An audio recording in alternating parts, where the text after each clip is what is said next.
конфедератсияи футболи осиё ба хотири талошҳои бевақфа дар рушди футболи оммавӣ федератсияи футболи тоҷикистонро бо нишони нуқраи маншури футболи оммавии ин конфедератсия муфтахар гардонид. дар сайти расмии ин ташкилот омадааст ин нишонро пас аз баррасии 20 нишондод аз ҷумла озмунҳои оммавӣ, сохтори ташкилоти футболӣ, фаъолиятҳои рӯзмарра ва ҳамкориҳои мутақобилаи федератсияҳо ба кишварҳо медиҳанд ва федератсияи футболи тоҷикистон ҷавобгӯи талаботи ҳамаи нишондодҳо мебошад.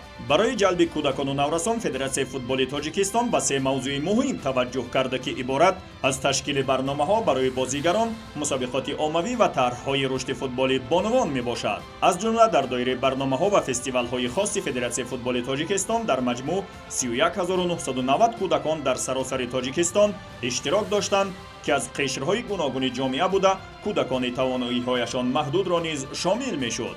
дар мусобиқаҳои оммавӣ ҳамчунин мусобиқаҳои зиёде миёни ҷавонон ва бузургсолон дар риштаҳои футбол ва футзал доир карда, дар чорчӯби ассотсиатсияи футболи минтақавӣ низ чандин рақобатҳои байналмилалӣ доир намуд.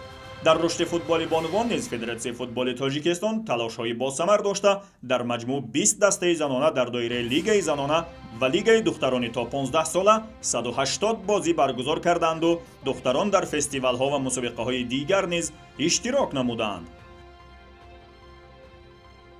зимнан президенти федератсияи футболи тоҷикистон аз ҷониби худ ибрози умедворӣ кард, ки дарёфти нишони нуқра боиси рушди футболи оммавӣ дар кишвар хоҳад шуд.